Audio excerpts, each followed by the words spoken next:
बच्चों सुप्रभात। आज हम आपकी कक्षा 6 से हिंदी विषय से पहला पाठ पढ़ेंगे और वह पहला पाठ है एक कविता। माँ कह एक कहानी। माँ एक कहानी कहो। शीर्षक से ही पता चलता है कि बच्चा माँ से कहानी कहने के लिए कह रहा है। बच्चे कहानी सुनते हैं। कहानी में एक तरफ तो उनका मनोरंजन है, उनके लिए मनोरंजन होता है, दूसरी तरफ उनकी बुद्धि, उनका विवेक और उनकी सोच समझ भी विकसित होती है। हर भाषा के साहित्य में, हर देश के जीवन में इसलिए दादा दादी, नाना नानी आदि के द्वारा कही गई कहानियाँ बड़ी प्रसिद्ध हैं। यह कहानी एक माँ के द्वारा कही गई है और इसमें माँ है यशोधरा। बच्चों आप जानते होंगे यशोधरा सिद्धार्थ की पत्नी थी। सिद्धार्थ जो बाद में महात्मा बुद्ध हुए, और सिद्धार्थ को एक पुत्र भी था जिसका नाम था राहुल। तो राहुल जब छोटा था उस समय वह अपनी माँ से कहानी सुनने की जिद करता था, और तब यशोधरा ने यह कहानी सुनाई थी। और कहानी में राहुल के पिता हैं और राहुल के पिता के चचेरे भाई हैं जिनका नाम देवदत्त है। कविता में आप देवदत्त का नाम नहीं पाएंगे, किंतु इंगित उन्हीं की ओर है, इशारा उन्हीं की ओर है। यह कविता एक किताब से ली गई है। उस किताब का नाम है यशोधरा, जिसके कवि हैं राष्ट्र कवि मैथिली शरण गुप्त। मैथिली शरण गुप्त का यशोधरा काव्य एक चंपू काव्य है। चंपू काव्य का अर्थ होता है जिसमें कुछ बातें गद्य में होती हैं और कुछ पद्य में यानी कविता में। तो कविता को पढ़ते चलें और हमें अर्थ स्पष्ट होता जाएगा। राहुल कहता है माँ से, यशोधरा से, क्या कहता है देखिए। माँ कह एक कहानी, राजा था या रानी। माँ कह एक कहानी। माँ कहानी कहो, राजा था या रानी थी। क्योंकि कहानी जब हम शुरू करते हैं तो यहीं से शुरू करते हैं, एक राजा था या एक रानी थी। तब आगे क्या है, तू है हठी। यशोधरा कह रही हैं, तू है हठी मानधन मेरे, सुन उपवन में बड़े सवेरे, तात भ्रमण करते थे तेरे, जहां सुरभि मनमाने। मानधन का मतलब होता है मान का धने, यानी जिसके हट को, जिसके मान को पूरा किया जाना ही है। उपवन का अर्थ होता है छोटा सा बाग। उप मतलब होता है छोटा और वन माने जंगल। तो छोटा सा जो बगीचा होता है, छोटी सी जो बगिया होती है, उसे उपवन कहते हैं। भ्रमण करने का मतलब होता है घूमना फिरना, और सुरभि का मतलब होता है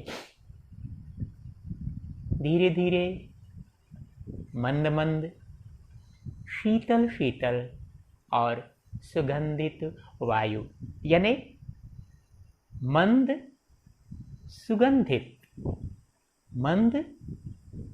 सुगंधित और शीतल वायु। वायु माने हवा। तो यशोधरा कहती हैं कि देखो पुत्र, तुम तो हठी हो, लेकिन सुनो, मैं तुम्हें मान देती हूँ, तुम्हें प्रेम करती हूँ, तुम्हारे हट को मैं तवज्जो देती हूँ। तो बड़े सवेरे की बात है, बगीचा था, उसमें तुम्हारे पिता टहल रहे थे, घूम रहे थे तब, और हवा इतनी खूबसूरती से चल रही थी कि बड़ा ही अच्छा लग रहा था। शीतल मंद सुगंधित पवन। तब राहुल कहता है, जहाँ सुरभि मन मानी। हाँ माँ, यही कहानी। अरे तो हवा शीतल थी, मंद थी, सुगंधित थी। हाँ माँ, यही कहानी कहो। यशोधरा कहती हैं, वर्ण वर्ण के फूल खिले थे, झलमल कर हिमबिंदु मिले थे, हल्के झोंके हिले मिले थे, लहराता था पानी। बेटे, तो उपवन में वर्ण वर्ण के, वर्ण का अर्थ होता है रंग, रंग रंग के फूल खिले थे। कोई लाल फूल था, कोई हरा वाला था, और कोई पीला वाला था, कोई श्वेत वाला था। तो इस तरह के फूल खिले हुए थे। झलमल कर हिम बिंदु, हिम का मतलब होता है बर्फ, तुषार, बिंदु माने बूंदें। सुबह सुबह ओस की बूंदें जो पड़ती हैं वृक्षों पर, घासों पर, उन्हें हिम बिंदु कहते हैं। यशोधरा कहती हैं कि खूबसूरत सुंदर सुंदर अनेक वर्णों के, अनेक रंगों के फूल खिले हुए थे। चारों तरफ घासों पर, फूलों की पत्तियों पर तुषार की बूंदें, ओस की बूंदें झिलमिला रही थीं। हल्के झोंके हिले मिले थे, और हवा के झोंके धीरे धीरे चल रहे थे, जिसमें ये डालियां वृक्षों की, फूल, उन फूलों के ऊपर तो ये सब झूम रहे थे। लहराता था पानी, और हवा ऐसी चलती थी कि पानी भी लहर ले रहा था। तब कहता है राहुल, लहराता था पानी। हाँ हाँ, यही कहानी। हाँ, पानी जो लहरा रहा था, माँ यही कहानी कहो। फिर आगे क्या हुआ? तब यशोधरा कहती हैं, गाते थे खग कल कल स्वर से। खग का मतलब होता है पक्षी, ख मतलब आकाश, और ग मने गगन, गगन में चलने वाला, आकाश में गमन करने वाला। तो खग माने पक्षी, आकाश में वही चलता है, वही उड़ता है। कलकल स्वर से यानी मधुर स्वर से, गूंजने वाले स्वर से। सहसा एक हंस ऊपर से, अचानक एक हंस ऊपर से, आसमान से गिर पड़ा। विद्ध होकर माने छिद कर। खर शर से, खर माने तीक्ष्ण, तेज, तीव्र, और शर माने बाण। तो पक्षी चहचहा रहे थे मधुर स्वर से। अचानक एक हंस तीक्ष्ण बाण से घायल होकर के नीचे गिर पड़ा। हुई पक्ष की हानि। पक्ष कहते हैं पांख को, इसीलिए पक्षी यानी जिसके पंख हैं। हुई पक्ष की हानि, और वह तीर जो लगा था, वह बाण जो लगा था, वह पक्षी के, हंस पक्षी के पंख पर लगा था। तब राहुल कहता है, हुई पक्ष की हानि, करुणा भरी कहानी। माँ, तो तीर लग गया पक्षी के, हंस पक्षी के पंख को, तब तो ये बड़ी करुणा वाली कहानी है। हाँ हाँ। तब यशोधरा कहती हैं, चौंक उन्होंने उसे उठाया, नया जन्म सा उसने पाया, इतने में आखेटक आया, लक्ष्य सिद्धि का माने। तब यशोधरा कहती हैं कि तुम्हारे पिता चौंक गए जब हंस गिरा, और दौड़ करके उसे उन्होंने गोद में उठा लिया, और उनके गोद में उठाते ही वह हंस शांत हुआ, उसकी तकलीफ कुछ शांत हुई, मानो उसने नया जन्म पा लिया हो। इतने में आँखें टकाया और अभी यह कार्य हुआ ही था, यानी तुम्हारे पिता ने, यशोधरा कह रही हैं राहुल से कि तुम्हारे पिता ने हंस को गोद में उठाया ही था कि वह शिकारी आखेटक जिसने हंस पक्षी को मारा था आ पहुंचा। लक्ष्य सिद्धि का माने, और वह ऐसा आखेटक था जिसका लक्ष्य अचूक था। तो अचूक लक्ष्य वाला आखेटक शिकारी आ पहुंचा। लक्ष्य सिद्धि का माने कोमल कठिन कहानी। तो राहुल कहता है कि तो कहानी तो कठिन भी है और कोमल भी है। कठिन इसलिए कि यहाँ शिकारी भी आ पहुँचा है, और कोमल इसलिए कि हंस को बचाने वाला भी उसको बचाने की चेष्टा कर रहा है। तब आगे यशोधरा कहती हैं, मांगा उसने आहत पक्षी तेरे तात किंतु ते रक्षी। तब उसने जो था खग भक्षी हट करने की ठानी। बेटे राहुल, तब वह आखेटक आया और उसने घायल, आहत का मतलब होता है घायल, घायल पक्षी को मांगा। लेकिन तुम्हारे तात, तात का मतलब पिता, यह संस्कृत का शब्द है। इसका अर्थ संदर्भ पर निर्भर करता है।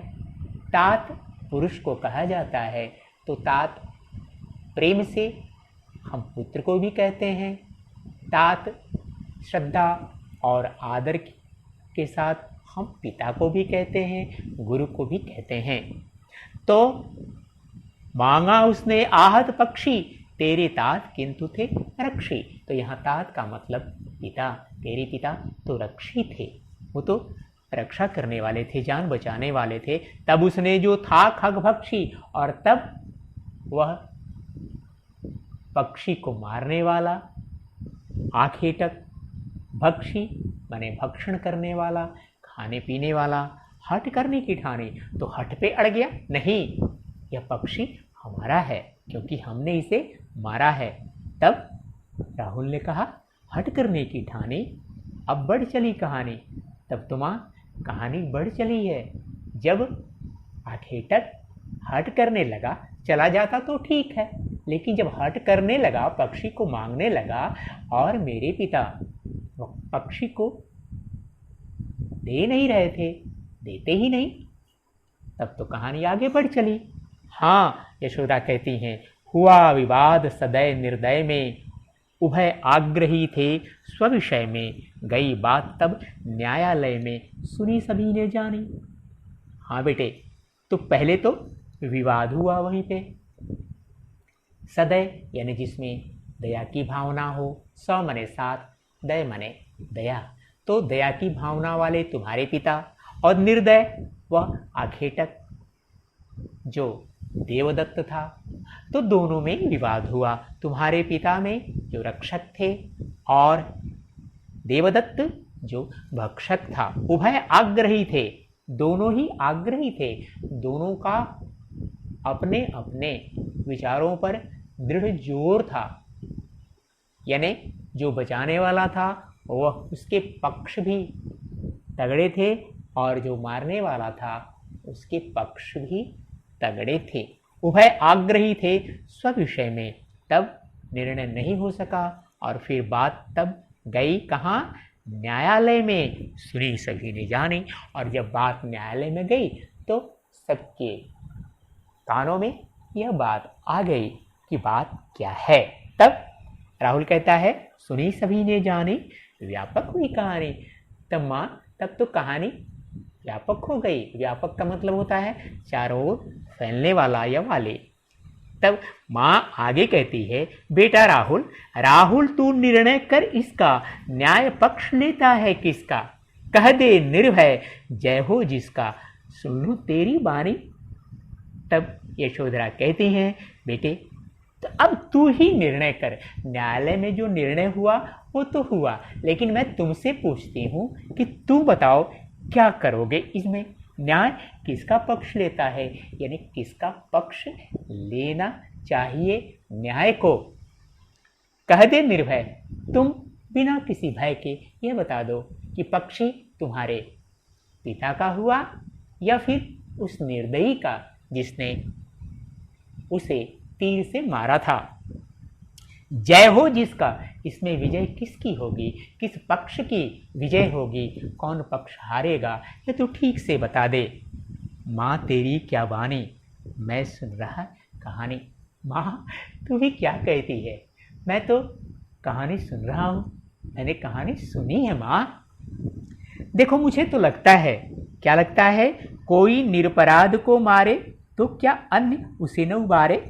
अरे माँ, कोई निरपराधी व्यक्ति है, पक्षी है, कोई भी जीव है जिसका कोई अपराध नहीं है, और कोई दूसरा व्यक्ति उसको मार रहा है, उस निरपराधी को, तो क्या उसको बचाने वाला बचाएगा नहीं?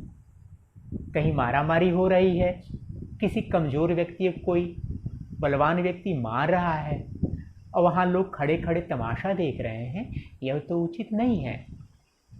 तो अन्यायी के पक्ष में नहीं, न्यायी के पक्ष में, जो उचित है उसके पक्ष में हमारा फैसला होना चाहिए, हमें उसके साथ खड़ा होना चाहिए। तो कोई निरपराध को मारे, निरपराध को कोई मारता है तो क्या अन्य उसे न उबारे, तो क्या दूसरा उसे उबारेगा नहीं, बचाएगा नहीं?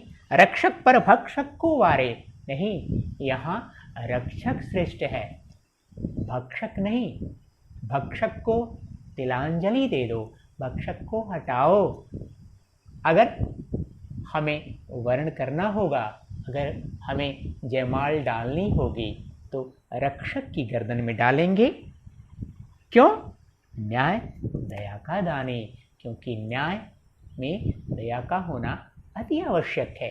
भले तीर मारा हो देवदत्त ने, लेकिन जिसने बचाया उसका हक होता है, क्योंकि मारने वाले से बचाने वाले का हक ज़्यादा ही होता है। न्याय दया का दानी। तब यशोधरा कहती हैं, क्या न्याय दया का दानी? हाँ बेटे, मैं बहुत खुश हूँ। सच बात है कि न्याय में दया का होना नितांत आवश्यक है। सिर्फ नियमों और शुष्क कानूनों से न्याय लेना कभी कभी घातक भी हो जाता है और दोषपूर्ण हो जाता है। तो न्याय दया का दानी, तूने गुनी कहानी। हाँ, तूने सच्चे अर्थों में कहानी सुनी और मैं तुम पर बहुत ही खुश हूँ। तो बच्चों, ये कविता हुई और कहानी हुई। शेष जो प्रश्न हैं उनको हम अगले एपिसोड में देखेंगे। तब तक के लिए विदा, बाय।